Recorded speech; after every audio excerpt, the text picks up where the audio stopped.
لگ جائے گا، مگر پھر یہ بھی خبر آئی کہ پارٹی میں آپ سے بہت ناراضیاں ہیں کہ آپ سے معیشت نہیں سنبھل رہی ہے، صحیح طریقے سے نہیں چل رہی ہے. یہ بھی رپورٹ ہوا کہ نواز شریف صاحب بھی ایک اجلاس میں بڑے ناراض ہوئے اس بات پہ کہ چیزیں سنبھلتی نہیں نظر آ رہی.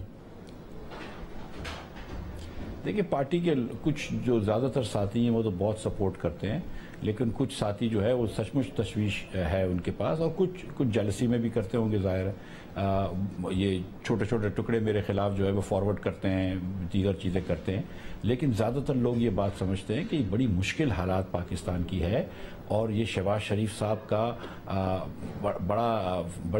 بر وقت فیصلے تھے جس کی وجہ سے پاکستان ڈیفالٹ سے بچا ہے. اور یہ لوگ بھی سمجھتے ہیں کہ مفتاح اسماعیل ایک ٹیم کا حصہ ہے. جو لوگ کرٹیسائز کر رہے ہوتے ہیں شہباز شریف کو یا مجھ کو، ان کو یہ بات سمجھنی چاہیے کہ ایک کولیشن گورنمنٹ ہے اور ہم مل کر مشاورت کے ساتھ فیصلے کرتے ہیں اور فیصلوں میں آگے بڑھ لیں. لیکن بہرحال سب کی اپنی آراء ہوتی ہیں اور سب کی آراء ہم کو منظور ہے. کوئی سمجھتا ہوگا کہ میں اچھا کام نہیں کر رہا ہوں، کچھ لوگ شاید سمجھتے ہوں کہ مجھے کام آتا ہے.